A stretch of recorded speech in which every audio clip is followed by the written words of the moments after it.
Hi, Ram Fam, and welcome to another episode of Faculty Spotlight. I am your host, Cynthia Murillo, and we have a very special guest with us today. I know I say that every week, but I am really excited about this guest this week. Today, we have the one, the only President Hawkins with us. President Hawkins, again, like I said, I'm so grateful that you were able to sit down with us today. I know you are a very busy man. I've been working with your office to get you in, and just the fact that you're able to sit down with a student right before graduation just says a lot about your character, and I just appreciate you more than you know. Well, it's a pleasure to be here. Thank you, sir. And so for those of you who don't really know what the concept of the show is, so Faculty Spotlight is an opportunity to kind of shine the spotlight on the other side. A lot of our shows are geared towards the students. This was the first and the only show that featured the other side, the staff, the faculty, and the leadership here at ASU. Okay. And it was originally done by a member of faculty, and this is the first semester that a student is actually in this seat. Okay.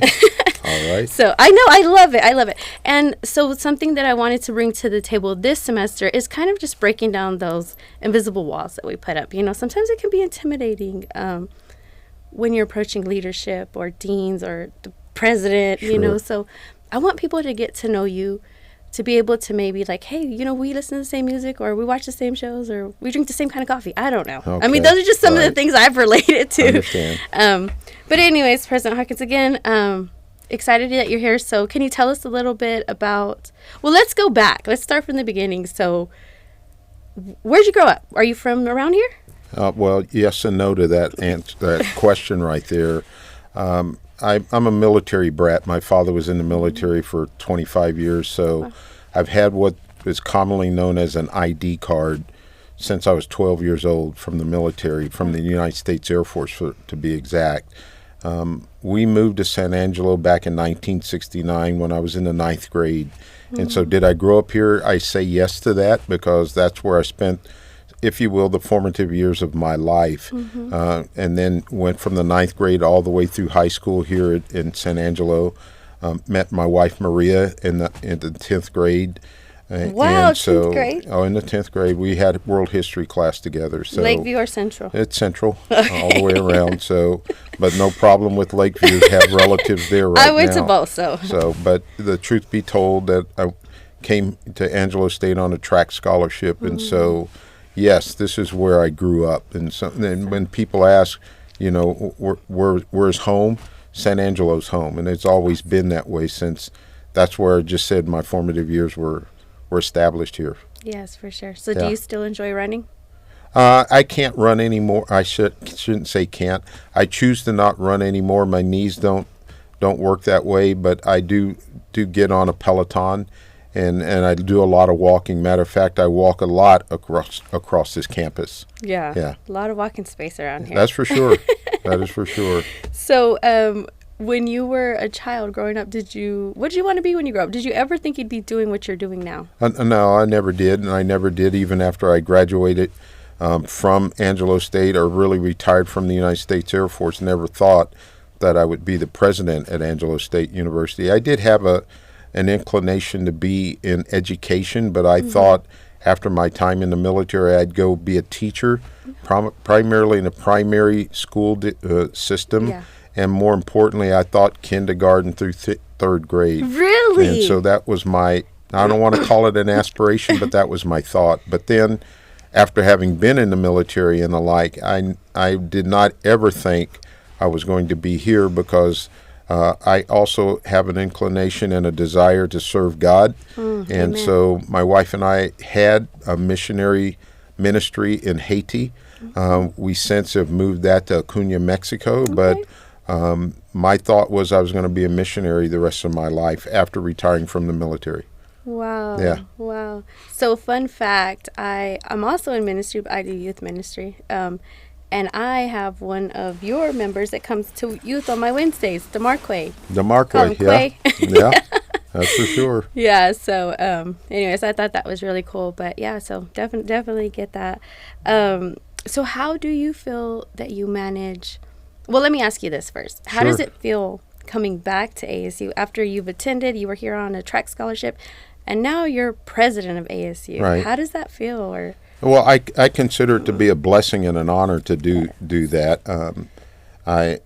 I love working for the Lord. I love working in capacities that He puts me in, and I see that as this being one of those, not a religious moment, but one of those moments that He's just put me there. I'm very, very humbled by it. I have experience in higher education, but I don't have experience from the perspective of having a doctorate degree.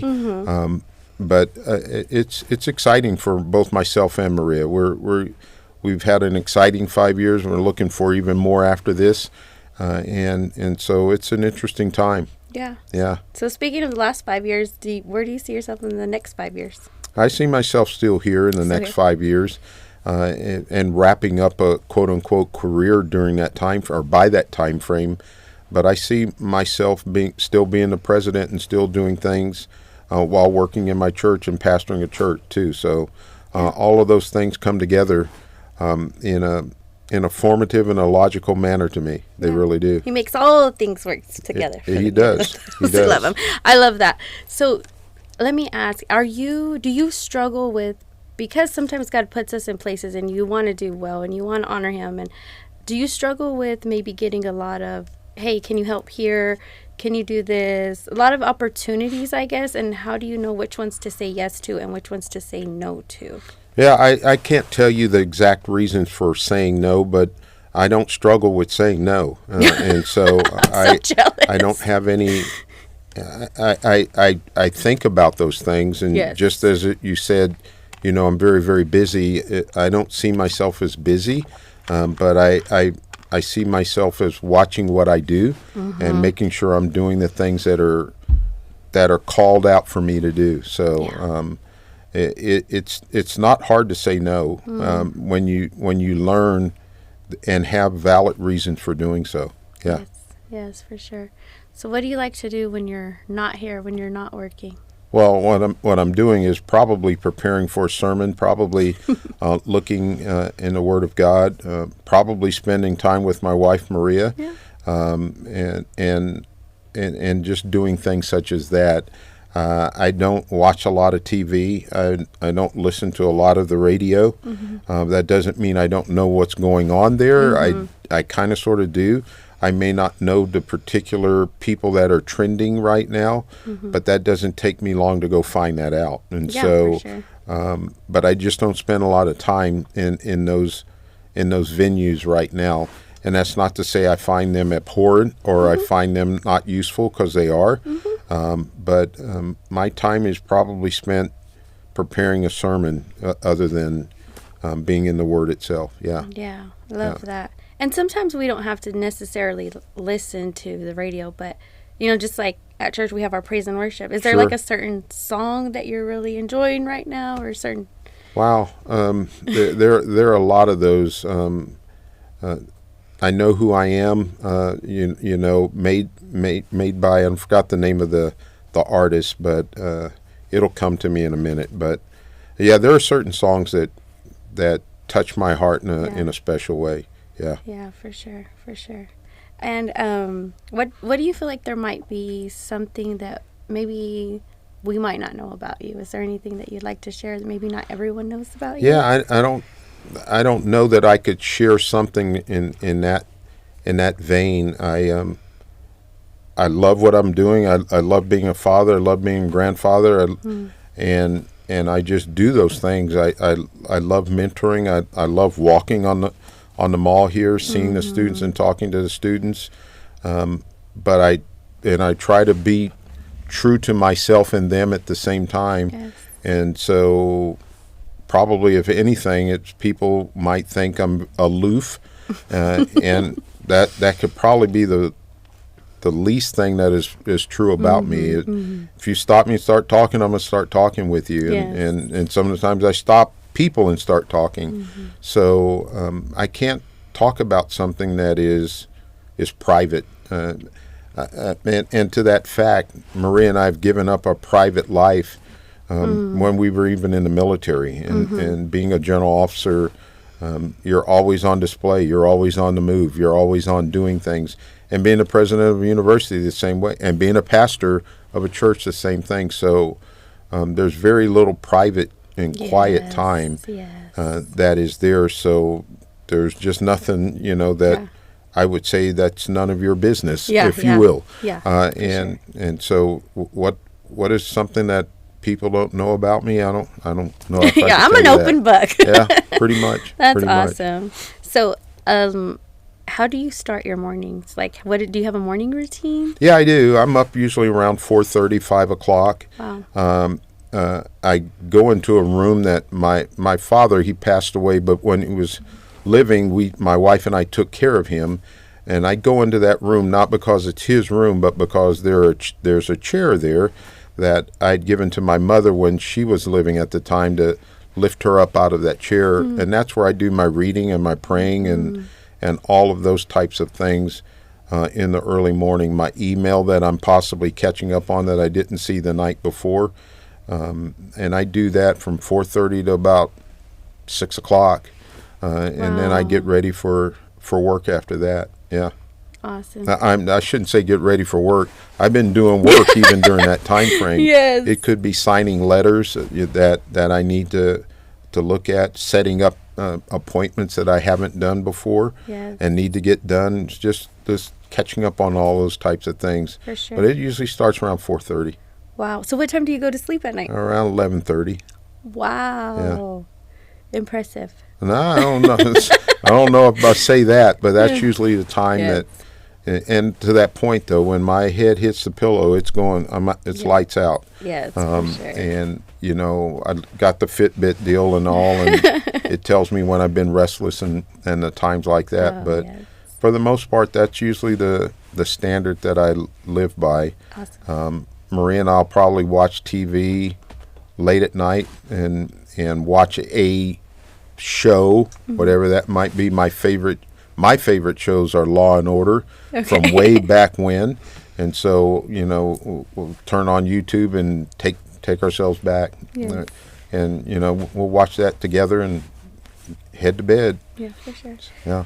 Do you have a role model or someone that you've really looked up to? Yeah, I have several role models that I still see myself living like, and when I'm talking about role models, I'm talking about human beings that have been on this earth and passed away for the most part. But probably the biggest one was he was a deacon in a church when I was growing up in high school. His name, boy, I can't believe I've lost it. P.M. Thomas, Deacon P.M. Thomas.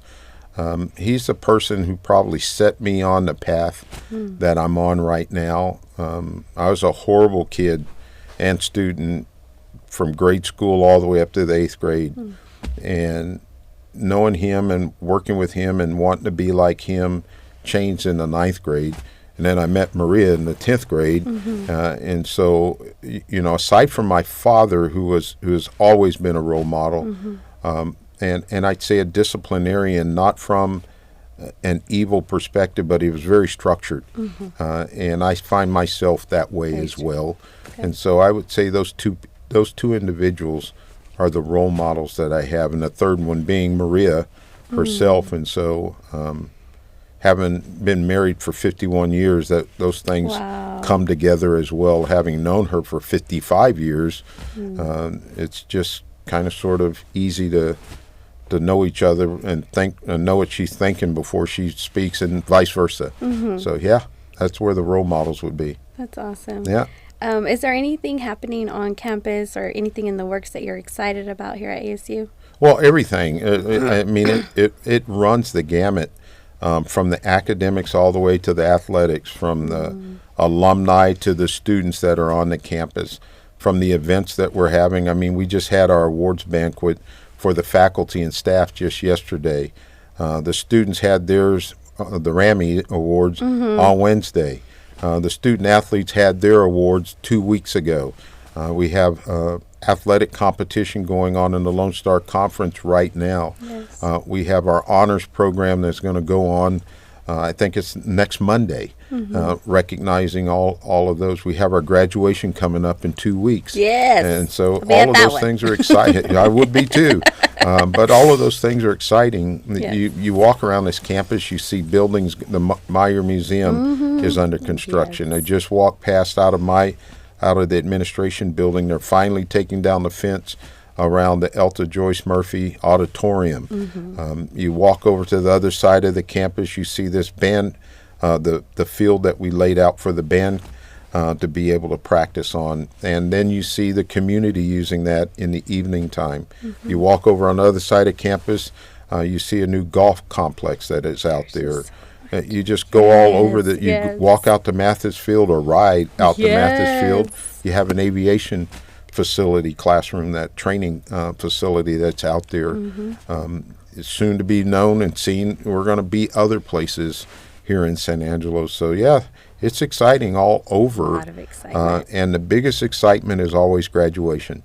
Yay. Because that's when you recognize a group of people, over 1,000 this 2 weeks from now, who have achieved a goal that many will never ever achieve as it states right now.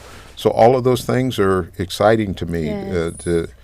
To walk the mall, if you will, during the daytime, and not have electronic scooters and motors going up and down the mall, or it's a reduced amount and it should be zero. All of those things excite me too. And so I can't give you any one particular thing. There's so much excitement going on. It really is. It really is. There's really a lot going on. And what I would also say is I think the people, the faculty and staff, are extremely proud of where we're going, and the students as well. And we get that feedback from, a great college to work at. You get that feedback from the Princeton Review that just came out, and those are the students that give those numbers for the Princeton Review, and it's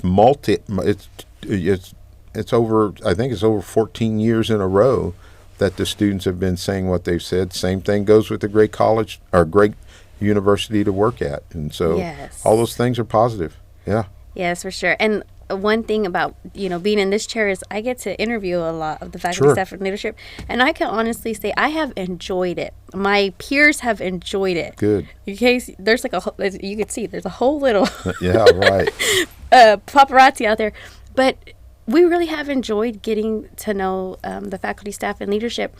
A lot of them very humble, very kind, very passionate about what they do. They are. And we know that all starts from the top and trickles down. And so I just want to honor you and say, wow, like the leadership here is amazing. And then that just trickles down to the student body. And I can honestly say I have enjoyed getting to know them. I was very apprehensive sitting in this seat. I'm having to do these interviews and I'm a little nervous. And I can honestly say they blew me away. They really did. Right. And so, I love it. I love it. And I can be a true testament that, yes, I love ASU, and I know it starts from the leadership and it trickles down. And so I will be walking that stage in a couple weeks. And I'm not your average student. I did everything backwards in life. And so for me to come back and do that, I guess I thought about it, like maybe I don't want to walk the stage. And then I thought, just like you said, like, a lot of people won't do that. And I think I needed to hear that to be okay with where I'm at. And it's okay. Even if you didn't do it when in the younger years, you did it. And I'll be honest, I'm the first one in my family. See, that's another one. So, and see, what'll happen at graduation, I'll just tell you right now, there will be a time when we ask all of those individuals who are first generation to please stand. And by the numbers, it'll be over 80% of the students that are, I should say, graduates that are graduating, they'll be standing. And they will receive a huge applause, a huge and thunderous applause, because as I said before, very few people really get to the point that you're going to be at, that I have been at. And many of us don't realize it because we just think, well, everybody's doing that. Well, everybody's not doing that. And more importantly, even if they start, some don't finish. And that's not a negative thing in and of itself. But the reality is very few people graduate in the world, in the United States, graduate from higher education. Yes. So kudos to you. Yes, yes. Yeah. I was just talking to a coworker earlier, and that's what we were talking about. I said, if you're tired, take a break. Just don't quit. Yeah. Like it's That's okay. for sure. Best advice you've ever been given? Best advice I've ever been given was probably from my grandmother. I used to play football and run track here in the high school time at Central, and back at that time, really in the Stone Age time, it was a thing called the newspaper. And I would take the newspaper into my grandmother, who also happened to live with us, and show her, look, Grandma, this is me. And I was very, very proud of the accomplishments of what they were saying about me. It was all sports related. But she turned to me, she read it, and she turned to me and said, don't read your press clippings. And, it was a little shock at the time, but I've learned to not center and focus on what I've accomplished. And then fast forward to a time when I was in the military and was working for another mentor of mine, not necessarily role model, but mentor. And he said something to me. He said, I'm not going to grade you on what you do. I'm going to grade you on what your people do. That's and good. At that time, it was around 1,100 people that worked for me. Wow. And so I'm saying, ooh, that's an interesting way to make that happen. But I go back to my grandmother and said, stop looking at what you do and look at what other people do as a result of you. So that would be good. that would be that statement right there. That's really good. Do you have a favorite book? Well, the favorite books is the Bible. Amen. And so I would tell you that's probably it's not probably, it's the book I spend the most time in. You have a favorite book in the Bible? A book in the Bible would be Joshua. Joshua? Yeah. Oh, I just finished that one. Did you really? Yeah. Yeah, there's a lot of different reasons behind that. Joshua didn't have a father, although he's Joshua the son of Nun, but you never see who Nun is because Joshua never grew up with that person. He grew up with Moses. And then it was Moses that was tutoring him, mentoring him to become the leader that did and accomplished what they did in leading the children of Israel into what we know as the Promised Land from a biblical perspective there. And so all of those things, it's just a very interesting book. The accomplishments, the failures, the not accomplished, not done things that were a part of his legacy, I find very, very fascinating. But I also find extremely fascinating where God said to him, every place your foot lands, I've already given it to you. And the fact of the matter is, what he's really saying is you still have to step out and go do those things. It's not just, I'm just dropping it in your lap. You got to work towards it. You got to meet him halfway. I love it. I love it. That's so good. I love where he talks about building the rocks as a remembrance. Oh, yeah. Have you ever done anything like that where you had to build something in remembrance or done something in remembrance to remember what God taught you, what God showed you, or what even he brought you through? I've done those things not in a physical capacity, but in a mental side. Yes, that is there to see where I'm at right now. There are a lot of rocks that have been laid that I can say that's the reason why I'm here right now. And a lot that has happened to me in the military, that's the reason why I'm here even as a president right now. And so all of those things, there's a lot of monuments that have been placed in certain parts in certain periods of time that I will share with people as they say, how did you do that? And I'll take them back to that monument of sorts. So that's been done. Awesome. So on that note, is there something that you're most proud of, an accomplishment that you're most proud of? Well, my proudest moment is in my children and my grandchildren. Legacy. And so I see in my grandchildren what my sons and daughter have done, and I see in my sons and daughter the things that make me proud and happy as well. So that would be how I see that. But then I flip that around, and when I'm walking this mall, when I walk the university, I see my sons and daughters and granddaughters and grandsons in the faces of students that are here right now, which is what gives me pride as well, and pride being happiness and contentment as well. And that's what I see in the students. Yes. Now, the faculty and the staff will probably tell you the students are number one in everything that I see in this university. How we service and how we serve you, how you're treated, how you're not treated right, how you're not served right. Those are the things I'm looking for. Yes. You know, and again, when I'm walking this mall, I'm looking to find out, are we making this a great campus for the students? Faculty and staff are important to me, don't get me wrong. But it's the students that are here and why they are here. And some of the reasons, and most of the reasons I have no idea about, but I remember my own children and grandchildren in them. I remember being a parent and my children are away and I'm wondering who's taking care of them. Okay, and so I see whomever gave you to us as that type of a parent. Yeah. And so that's a monument in and of itself to me as well. Yes, sir. So could you share, you sound like a visionary, so can you share some of your vision or goals for ASU? Well, the vision that we have for ASU is the vision that we pulled together 2021 of sorts, and that is we want to be known as an innovative university by the end of this decade, and in three different areas: economics, education, and culture. And as a result of those things, we want to be able to seize the moment at whatever time it is in our region, in the state, and at the global level.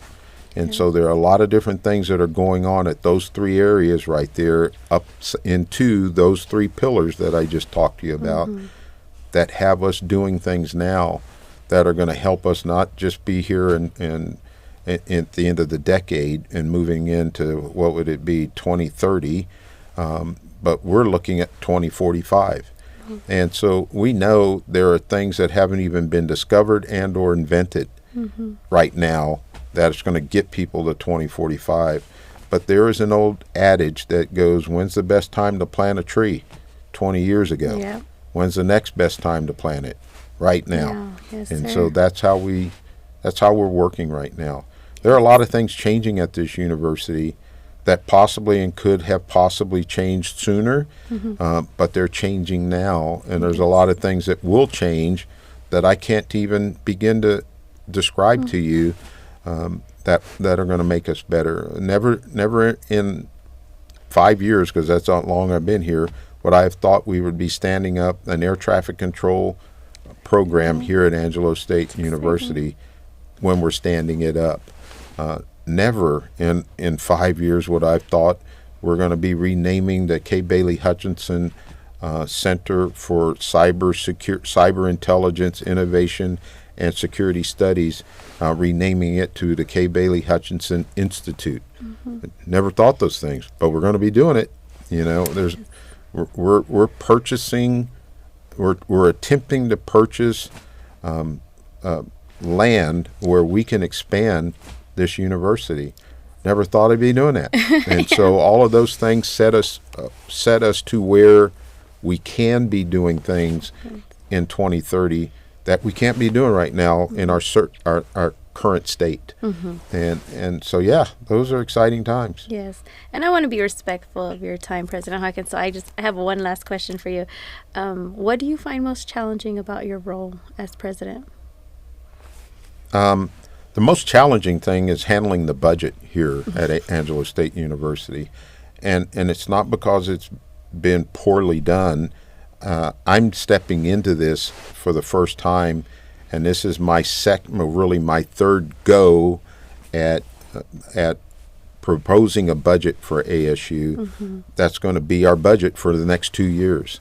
And so it's a challenge to get all of those things where we want them, to where we can be giving pay raises to our faculty and staff.